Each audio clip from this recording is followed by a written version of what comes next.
Assalamualaikum warahmatullahi wabarakatuh.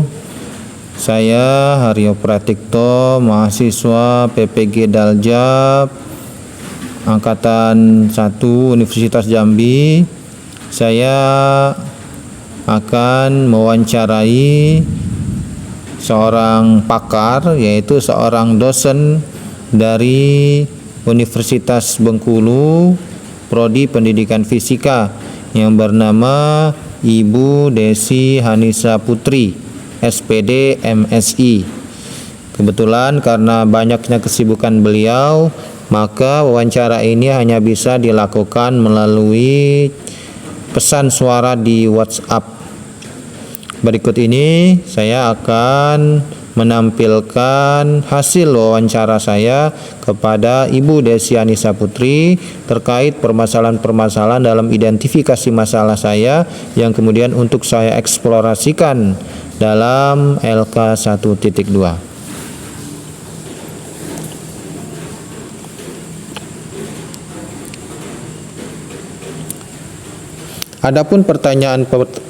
Adapun beberapa poin yang saya tanyakan kepada Ibu Desi Hanisa Putri adalah sebagai berikut. Pertanyaan pertama, apa penyebab motivasi belajar siswa rendah? Yang kedua, apa penyebab kemampuan literasi siswa rendah? Yang ketiga, apa penyebab kemampuan numerasi siswa rendah?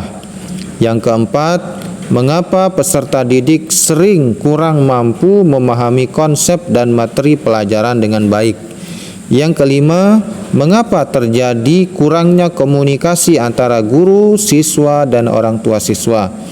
Yang keenam, apa sebabnya guru kurang menggunakan model pembelajaran yang inovatif? Yang ketujuh, mengapa guru belum mampu mengajarkan materi atau soal HOTS?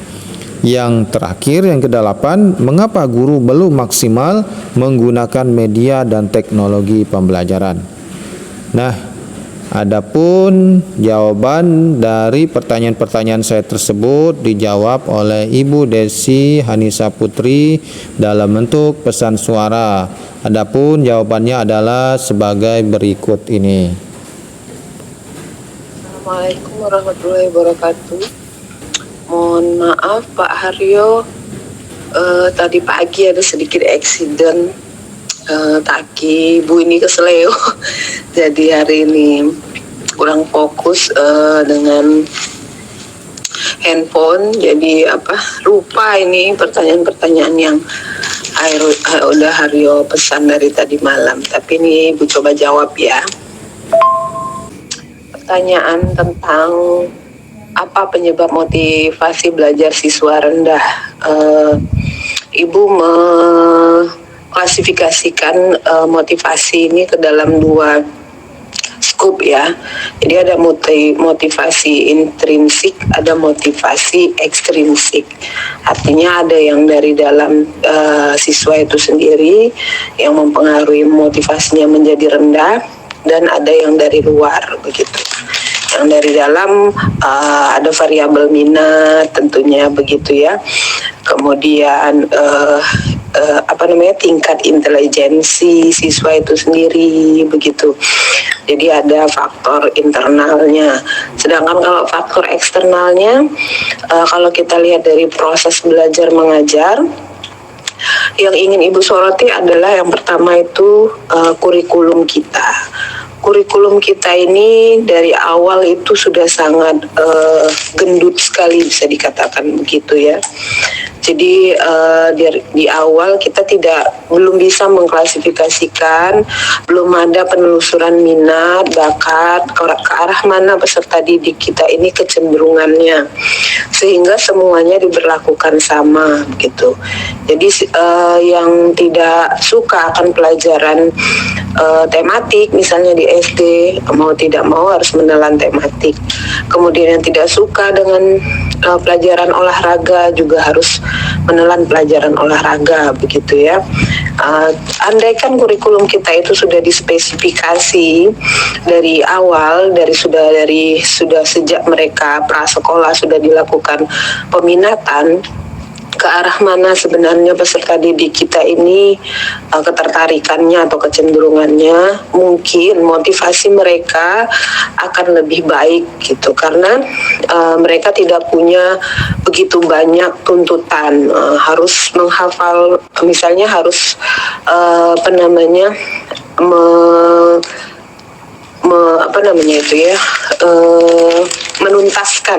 harus menuntaskan misalnya KD A, KDB, KDC begitu, yang setiap mata pelajaran punya tuntutan masing-masing yang sangat banyak sekali. Itu dari segi softwarenya atau kurikulumnya. Sedangkan mungkin juga ada dari proses pembelajaran kita sendiri yang tentu kita akui bersama, walaupun sudah ada modifikasi kurikulum dari beberapa puluhan tahun yang lalu begitu ya, mulai dari mungkin kurikulum 94 gitu ya, kemudian KBK, KTSP 2013 dan seterusnya, ini kurikulum merdeka begitu ya. Nah, tapi kenyataannya di lapangan modifikasi tersebut tetap yang berlaku secara umum itu masih yang konvensional begitu. Jadi tatap muka, kemudian komunikasi seperti itu ya, yang lebih banyak ke arah komunikasi satu arah saja. Jadi sehingga proses pembelajarannya masih bersifat konvensional atau monoton seperti itu. Mungkin ada modifikasi namun belum berlaku masif begitu. Karena negara kita ini kan negara yang sangat luas, sangat besar sekali, dengan karakteristik budaya, karakteristik lokasi yang bisa menjadi penyebab kenapa belum bisa semuanya mungkin melakukan modifikasi itu. Nah, itu hanya sebagian kecil saja faktor penyebab motivasi belajar siswa. Hal yang lain mungkin kalau kita mau lihat ada sarana dan prasarana misalnya begitu ya. Tentu Pak Haryo kalau melihat sekolah-sekolah di daerah yang lebih maju lah begitu ya, mungkin ketika mereka ingin ke arah IT, maka mereka disupport dengan IT. Ketika mereka ingin ke arah fisikal, misalnya olahraga yang di semua lini misalnya gitu ya, mereka supportnya bagus juga. Maka akan berbeda dengan, tetapi kan jumlahnya tidak banyak. Sekolah-sekolah yang seperti itu kan tidak banyak, sehingga kalau diambil rata-rata, maka tentu sarana dan prasarana kita masih jauh dari kata layak begitu ya, untuk memotivasi belajar siswa kita begitu. Artinya ya itu tadi, karena cakupan daerah kita, negara kita yang sangat besar sekali. Berbeda misalnya dengan Finlandia, mereka populasinya sedikit, kemudian negaranya tidak terlalu besar begitu ya, sehingga sarana dan prasarananya mereka bisa cover dengan baik, mereka bisa seragamkan dengan baik begitu. Kemudian itu dari sarana dan prasarana. Kemudian dari ini mungkin ya, boleh kita lihat juga dari sumber daya manusia, atau kalau kita menjustifikasi guru rasanya kurang tepat. Guru-guru ini rasanya sudah berusaha untuk memberikan yang terbaik untuk siswa-siswa, namun gitu ya, terkadang informasi yang diperoleh oleh guru ini, keterbaruannya mereka belum masih otodidak, mereka lakukan sendiri begitu ya. Jadi kebijakan pemerintah misalnya memberikan pelatihan yang kontinu kepada guru-guru untuk memodifikasi pembelajaran, itu masih terkendala berbagai hal, mungkin pendanaan begitu ya, kemudian proyek-proyek yang selalu berubah-ubah, sehingga belum selesai para guru ini menelaah satu model, satu metode, satu kurikulum misalnya begitu ya, sudah berubah kembali ke kurikulum yang lainnya. Akhirnya terkesan walaupun kita tidak memungkiri kita harus tetap menjadi pendidik yang baik, tidak boleh menyerah, namun pasti ada distorsi misalnya nanti berganti menteri pasti berganti lagi kebijakannya. Nah, seperti itu. Banyak faktor-faktor yang lain, tapi mungkin yang bisa Ibu sharing untuk sementara seperti itu. Pertanyaan kedua itu, apa penyebab kemampuan literasi siswa rendah? Sebelumnya mungkin ini tidak ada spesifikasi ya, literasinya ini literasi apa. Jadi ya Ibu anggap semua keenam literasi yang harus dimiliki siswa itu rendah ya dengan pertanyaan ini ya.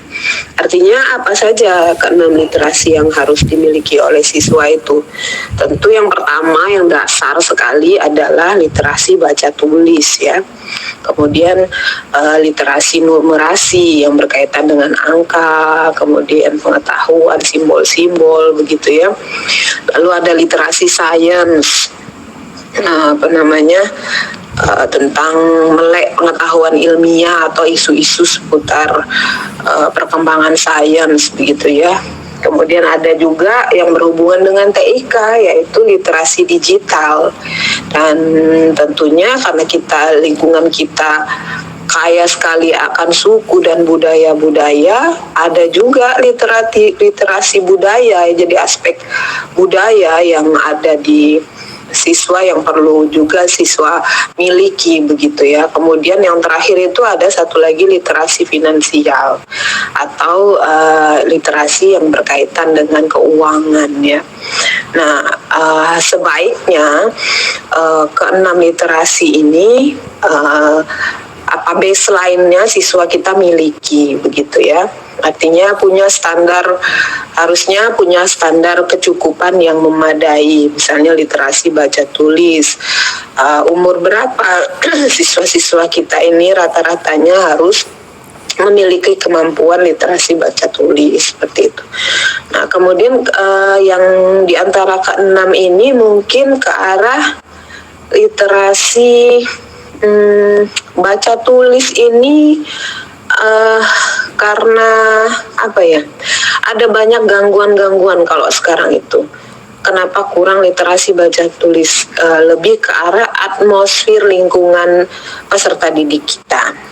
Satu, mungkin dari pertama mereka hadir ke dunia ini tidak kita kentalkan nuansa-nuansa untuk senang membaca dan senang menulis begitu ya.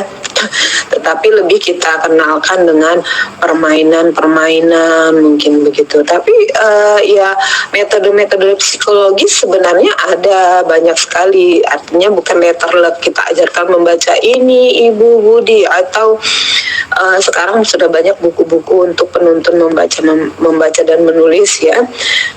Ada banyak gitu faktor yang bisa membantu meningkatkan literasi baca tulis ini. Padahal ini dasar, tapi literasi membaca pada siswa kita, jangankan anak tingkat sekolah dasar, SMA pun itu masih banyak yang belum bisa memaknai sebuah paragraf itu ide pokoknya apa. Anak mahasiswa pun di perkuliahan membuat karya tulis atau skripsi lah bisa dikatakan begitu contohnya ya, membuat satu paragraf itu satu halaman.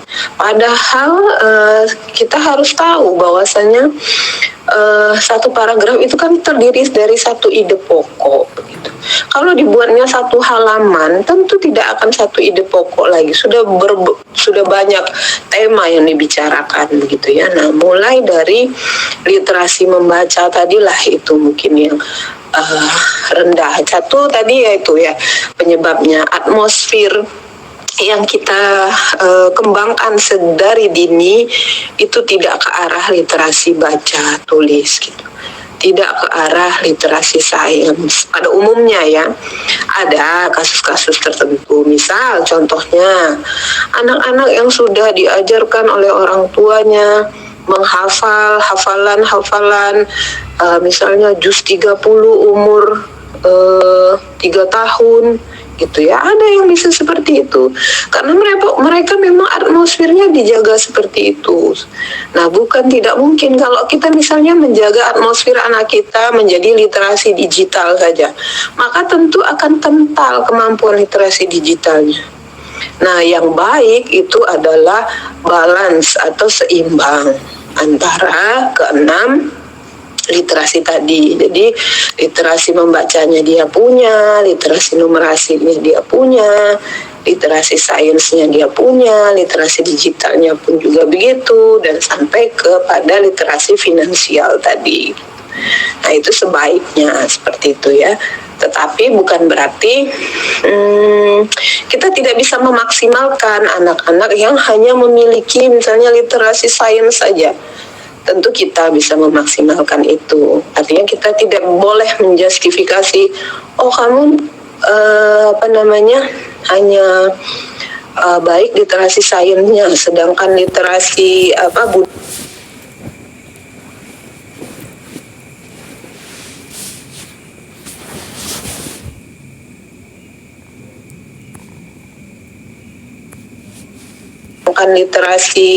budayanya kurang begitu, maka kita sisihkan. Nah, itu menjadi penyebab kemampuan literasinya yang literasi budaya atau finansialnya atau yang lainnya tadi makin kurang lagi begitu.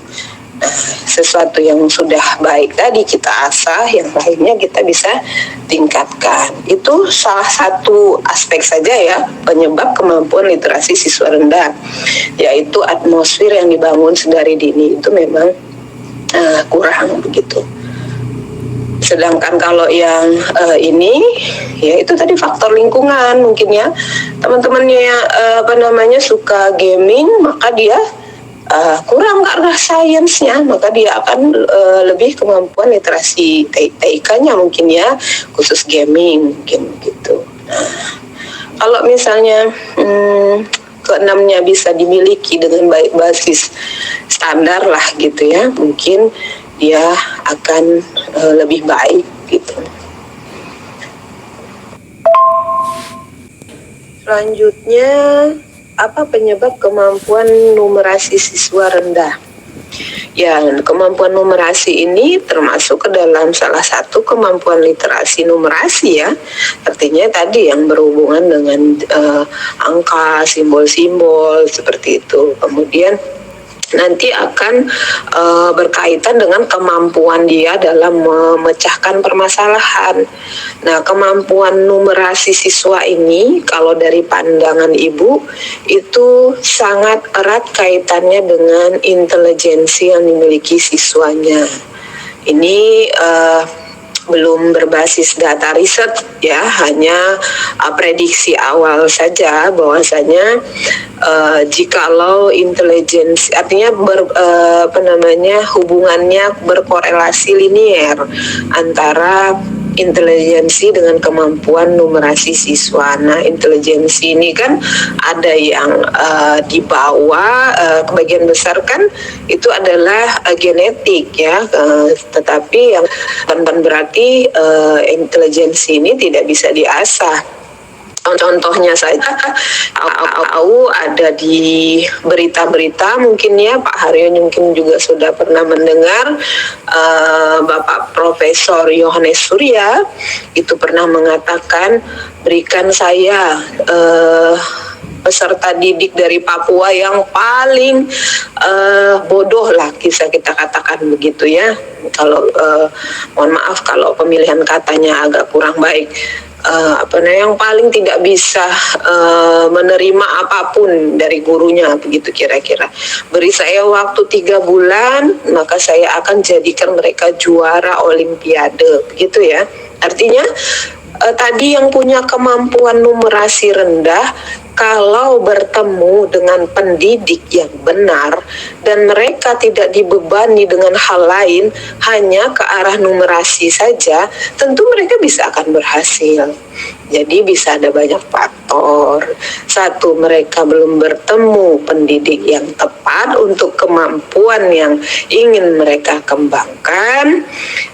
Kedua, memang yaitu tadi basic pekerjaan yang harus mereka kerjakan selain literasi numerasi banyak begitu ya, sehingga mereka terpecah-pecah.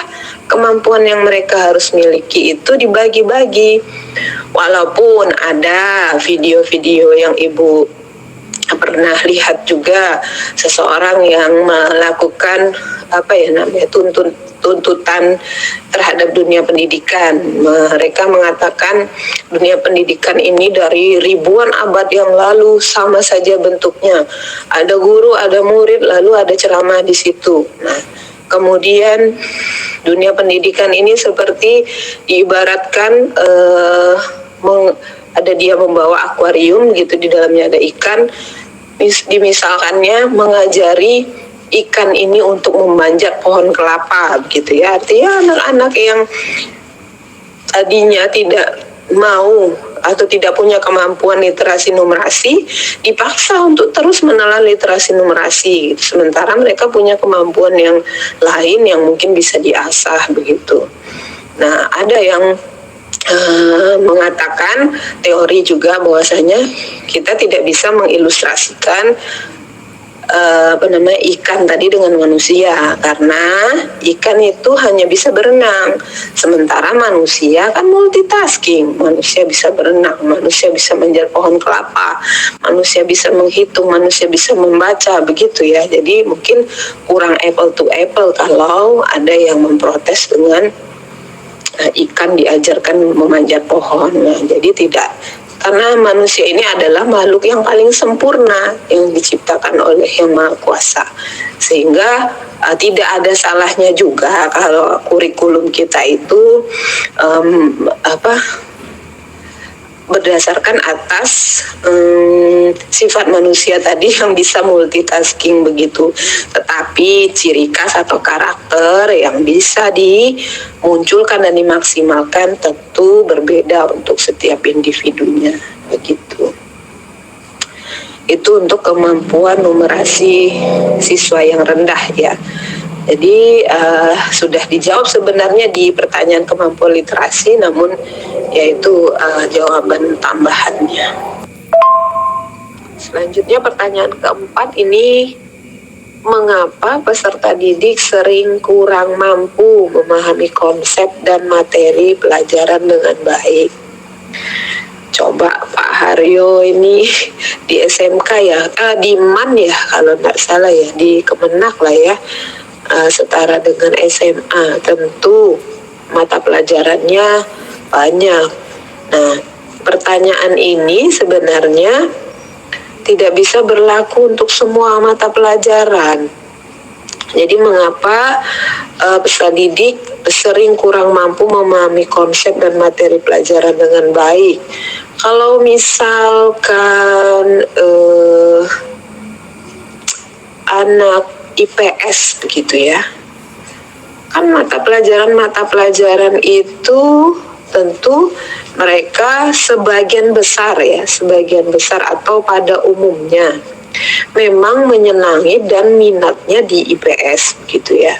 Dan tentu mereka kalau memang minatnya di sana, menyenangi mata pelajaran tersebut, maka tentu mereka bisa memahami konsep dan materi dengan baik. Namun lagi-lagi kan tadi satu mata pelajaran saja ada KD-nya banyak sekali. Nah, kalau kita di fisika ini KD-nya tidak semua KD begitu ya, yang di contoh Ibu saja kalau di universitas begitu. Ada terbagi fisika ini fisika modern, fisika klasik begitu ya.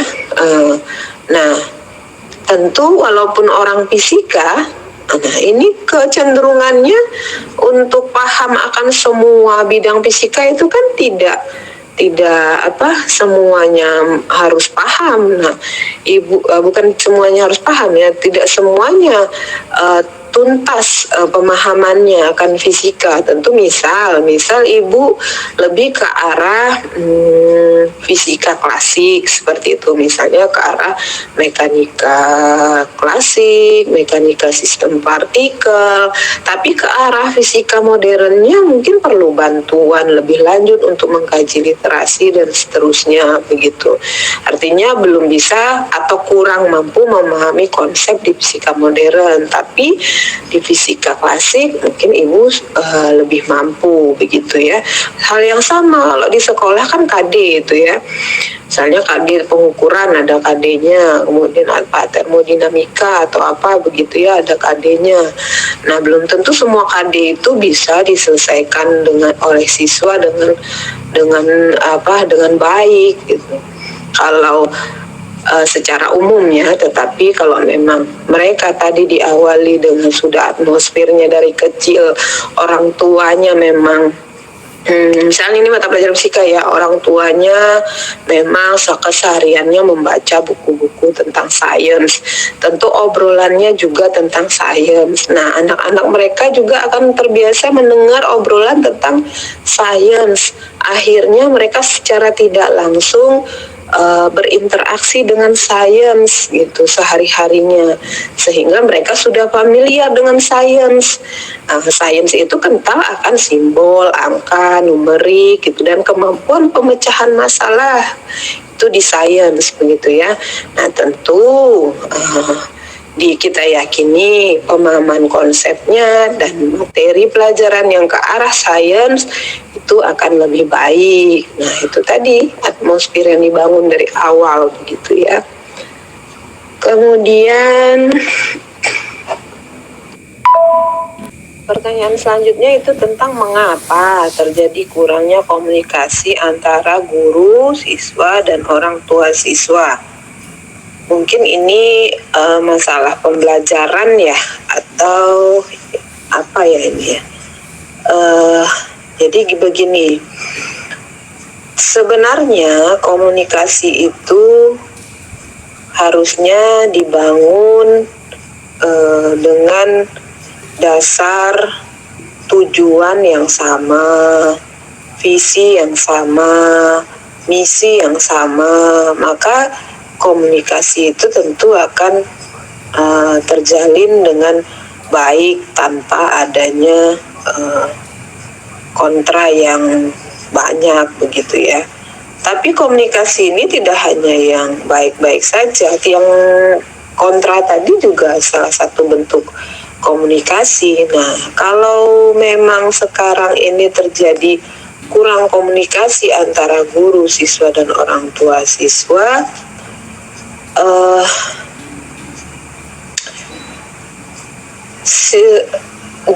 orang tua zaman sekarang ini menitik beratkan kalau sudah di sekolah begitu ya, maka mungkin mereka merasa lepas tangan, makanya itu tanggung jawab gurunya seperti itu.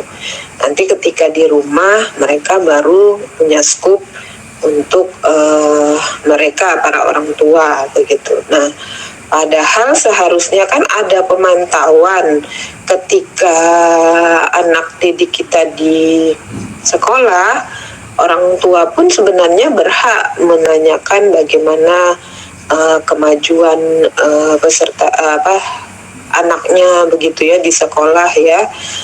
Namun karena jumlah murid yang dihandle oleh katakanlah satu guru mata pelajaran, misalnya di tingkat satuan menengah atas itu ranknya 25-30 murid, tentu spesifikasi untuk setiap individunya jarang sekali punya atau gurunya punya jurnal atau pengamatan terhadap masing-masing muridnya begitu ya. Paling ya report dari beberapa kasus saja, jadi yang lainnya itu adalah standar gitu. Jadi kalau misalnya ada yang anomali, ada yang sangat baik misalnya, atau yang kurang baik itu baru dikomunikasikan kepada orang tuanya. Sedangkan yang biasa-biasa saja itu kan jumlahnya mungkin rata ya. Yang anomali tadi kan hanya sedikit, mungkin dari 30 hanya 2 orang atau 3 orang atau 5 orang, tidak sampai 20%-nya begitu ya. Sehingga terkesan komunikasi antara guru dan orang tua siswa itu kurang terjadinya. Sebenarnya pada setiap pembagian rapor misalnya begitunya, harusnya itu bisa menjadi wadah begitu komunikasi antara guru, orang tua dan siswa. Kalau misalnya harus setiap hari komunikasi juga kan tidak memungkinkan. Pada kasus-kasus tertentu saja tentu terjadi komunikasi antara guru, siswa dan orang tua. Kalau tidak ada permasalahan mungkin tidak ada komunikasi. Kalau mereka memandang atau melihat hasil evaluasi putra-putri mereka sudah baik, mungkin ya mereka tidak akan melakukan komunikasi yang lebih lanjut kepada gurunya begitu ya. Sehingga memang terkesan kurang terjadi komunikasi karena jumlah yang dikomunikasikan itu memang tidak begitu banyak, hanya misalnya yang nakal saja atau yang pintar saja gitu. Yang standar-standar ya itu lempeng-lempeng saja begitu. Tidak ada misalnya komunikasi antara guru, siswa dan orang tua begitu. Mungkin itu ya tanggapan yang bisa Ibu berikan.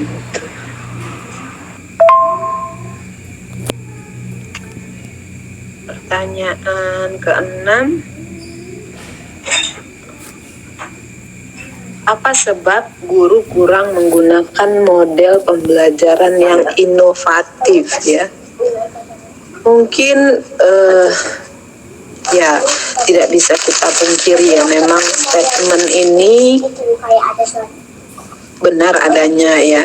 Jadi pembelajaran yang inovatif itu masih kurang dilakukan karena sebenarnya mungkin guru-guru ini ingin saja melakukan pembelajaran inovatif, misal menerapkan model problem solving kepada siswa di SMA misalnya begitu ya. Tetapi mereka dari SD belum pernah, dari SMP belum pernah, tiba-tiba di SMA mereka diajarkan untuk problem solving misalnya begitu ya. Tentu gurunya belum akan mendapatkan langsung hasilnya seperti membalik telapak tangan gitu. Harus tekun. Dan tidak semua KD itu bisa dengan problem solving, misalnya KDA misalnya gitu cocok dengan problem solving. KDB model yang lain, KDC model yang lain, dan itu butuh perancangan yang tidak sedikit waktunya, tidak simpel begitu ya. Dalam satu KD saja mungkin bisa 3 atau 4 kali pertemuan begitu. Kemudian dalam satu sintak model saja, misalnya guru mau menerapkan project based learning gitu ya. Tentu tidak dalam satu pertemuan selesai project based learningnya. Misal di fase 1 dan 2 saja di pertemuan pertama.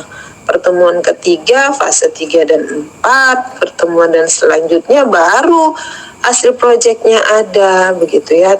Dan memang harus sabar. Nah, artinya memang belum bisa kita belum ada jenjang yang kenapa? Karena kita dari awal misalkan kalau dari tingkat pendidikan dasar itu sudah dikenalkan dengan HOT begitu ya. HOT-nya anak SD kan ada juga ya. Nah, tentu tidak akan berbeda tipikal HOT-nya anak SD dengan anak SMP dan SMA. Tetapi kalau sudah misalnya di model-model pembelajaran itu sudah digunakan dari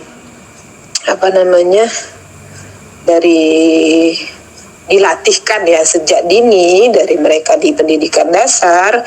Tentu misal gurunya mau menggunakan model kooperatif, sudah biasa siswanya menggunakan model kooperatif ini, jadi tidak sulit lagi gurunya menghandle membentuk kelompok misalnya begitu. Mereka sudah biasa begitu. Tetapi memang harus komprehensif dari awal, itu sudah dikenalkan sehingga ada pembiasaan gitu.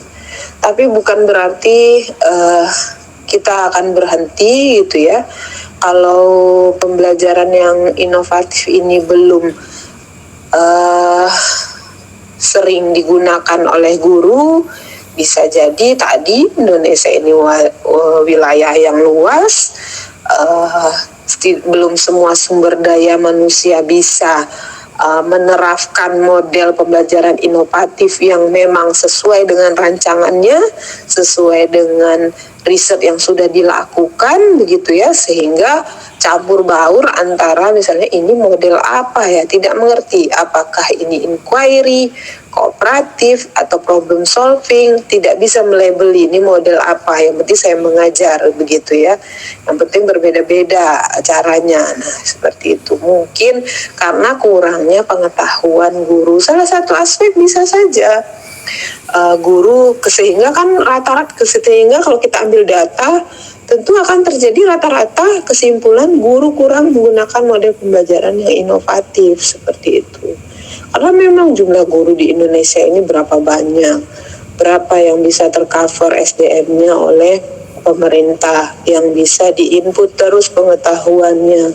Kemudian kesejahteraan guru juga menjadi faktor penentu juga, bagaimana mereka bisa merancang RPP yang baik begitu. Kalau kesejahteraan mereka masih harus berpikir ke arah lain lagi untuk memenuhi kebutuhan mereka begitu ya, tidak hanya fokus menyiapkan rancangan pembelajaran begitu. Itu juga menjadi penyebab begitu ya, tidak bisa dipungkiri. Bukan berarti guru ini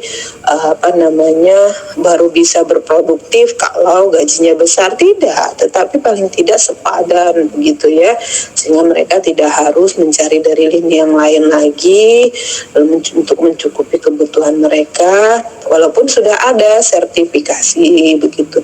Tapi tidak semua, belum semua, masih banyak sekali antriannya begitu. Sehingga kalau kita rata-ratakan, maka tentu kesejahteraan guru masih di bawah standar. Dan itu bisa menjadi penyebab juga kenapa misalnya dia belum bisa merancang pembelajaran yang baik, belum punya pengetahuan tentang model pembelajaran yang inovatif, tidak pernah juga diikutkan penataran atau pelatihan-pelatihan oleh kepala sekolah, oleh instansi-instansi pendidikan atau apapun itu begitu ya.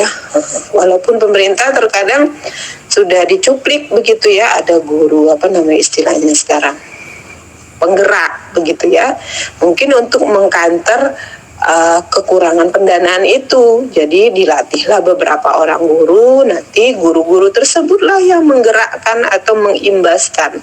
Namun kontrolnya juga tidak bisa langsung berjalan dengan baik. Masih perlu evaluasi dari berbagai pihak begitu.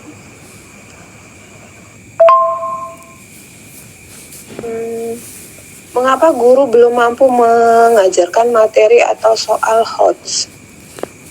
Ya, begini, kalau model pembelajarannya tidak berbasis ke arah HOT itu kan banyak ya, ada critical thinking skill, itu termasuk HOT. HOT itu kan higher order thinking skill. Kalau di taksonomi Bloom mungkin boleh diklasifikasikan dari C4, C5, dan C6.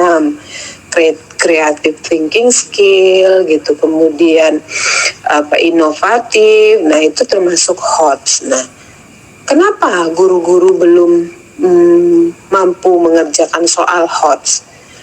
Orang kesehariannya saja proses pembelajarannya tidak berbasis HOT, lalu bagaimana kita mau mengimplementasikan soal-soal HOT?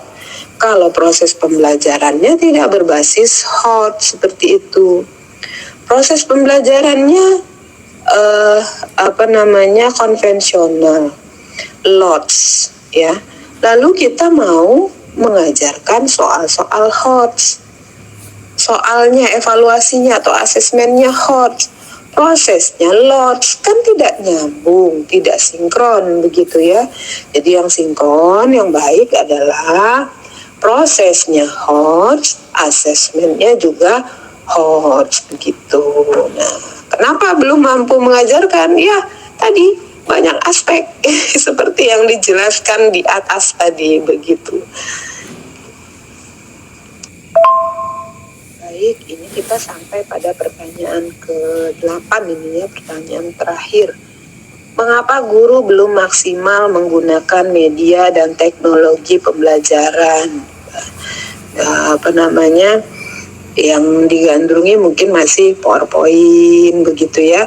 Nah, itu juga sudah media, sudah teknologi gitu, tetapi belum sesuai dengan perkembangan zaman. Sekarang kan sudah AI, artificial intelligence, kemudian VR, virtual reality misalnya begitu ya. Kemudian IR. Nah, IR ini apa? AR itu ya. Pokoknya yang berbasis IT lah begitu ya. Nah, ya sebenarnya kalau gurunya pernah mencobakan, kemudian misalnya guru-guru itu biasanya ya kalau sudah diberikan pelatihan, mereka punya motivasi yang sangat besar sekali untuk mengimplementasikan hasil pelatihan mereka itu, dan mau mereka langsung mencobakan itu begitu. Dan kalau sudah dicobakan sekali, biasanya mereka sudah nyaman. Oh ya, ketemu ternyata pembelajaran jika menggunakan media dan teknologi itu akan lebih menarik, lebih antusias, lebih memunculkan motivasi, pembelajaran menjadi lebih hidup dan bisa menggali berbagai hal untuk menyelesaikan kompetensi dasar dengan media dan teknologi pembelajaran begitu. Tetapi kembali lagi, belum semua media dan teknologi pembelajaran bisa difasilitasi dengan baik di semua sekolah ya. Kalau di Kota Bengkulu mungkin iya, tapi perhatikan ada 10, kita contohkan saja, ada 10 kabupaten di Provinsi Bengkulu. Mungkin sekolah-sekolah yang gurunya sudah melek teknologi, sudah melek media itu apa, yaitu jumlahnya belum banyak begitu. Mungkin berproses. Sekarang pemerintah sudah melakukan berbagai hal. Kemudian ya semoga tidak berubah-ubah terus kebijakannya begitu ya, sampai mendapatkan hasil dulu baru diubah. Nah ini ya karena belum ketemu hasilnya, baru dievaluasi beberapa kali sudah ganti kebijakan. Akhirnya berimbas kepada kegalauan guru-guru ini mau apa yang diterapkan ini. Kadang berbasis teknologi, kadang berbasis yang lain lagi begitu proses pembelajarannya. Tetapi ya itulah, mau tidak mau memang kita harus terus memaksimalkan kemampuan yang ada ya, tergantung cita-cita luhur yang dimiliki oleh para pendidik ini. Tentu ada impact akibat dari kita sudah tanda tangan kontrak sebagai pendidik, maka tentu kita punya beban moral. Kalau kita sudah tanda tangan, sudah tahu gaji guru itu tidak memadai, tetapi kita harus mendidik gitu. Maka kita harus maksimal mungkin dengan kondisi yang ada, memberikan yang maksimal begitu. Walaupun kita belum bisa maksimal, motivasi inilah mungkin yang perlu diberikan kepada para guru. Jadi kenapa kalau ditanya kenapa guru belum maksimal menggunakan media dan teknologi pembelajaran, Ya karena mereka belum banyak yang mengerti tentang media tersebut, ya belum banyak yang bisa memahami. Misalnya PET saja, tahu PET? Mungkin tidak semua guru fisika mengenal PET begitu ya. Kemudian, oh ternyata PET ini tidak bisa berdiri sendiri, harus ada LKPD yang menaunginya sehingga dia bisa bekerja begitu ya, sehingga siswanya tidak inquiry lepas, masih inquiry terbimbing begitu. Nah pemahaman seperti itu kan harus banyak kompetensi yang dimiliki oleh gurunya harus belajar terus begitu. Belum maksimalnya karena yaitu gurunya belum juga maksimal sumber dayanya gitu. Tapi mudah-mudahan dengan adanya sebulan, 2 bulan atau 6 bulan dari pendidikan profesi guru, setidaknya kalau tadi sumber daya yang kita miliki tentang media, teknologi pembelajaran dan HOT itu baru 10%, walaupun nanti setelah PPG tidak naik menjadi 100%, tapi sudah ada peningkatan. Dari 10% misalnya naik jadi 20%, maka itu sudah 100% peningkatannya. Hal itu sudah sangat baik sekali. Artinya darinya tidak dia hanya tahu judulnya saja lalu sudah bisa mendefinisikan, maka itu sudah sesuatu progres yang harus kita hargai. Tidak harus misalnya guru-guru yang PPG ini dari 10% langsung lonjakannya menjadi 100% kemampuannya. Dari 10% kita hanya berharap lonjakannya 60%, itu sudah luar biasa. 75% sudah luar biasa, sudah dikategorikan mereka memang layak dan berhak disertifikasi. Artinya memang kesempatan sajalah yang belum memungkinkan guru untuk menggunakan media dan teknologi pembelajaran. Sebenarnya semua guru, yakinlah, itu mau memaksimalkan menggunakan media dan teknologi pembelajaran. Hanya saja mereka belum memperoleh kesempatan untuk mengikuti sharing tentang media dan teknologi pembelajaran ini. Nah, mudah-mudahan ini menjadi masukan bagi pemerintah kita agar kita bisa mensejahterakan guru baik secara finansial, baik secara moral maupun secara kompetensi yang dimilikinya. Begitu.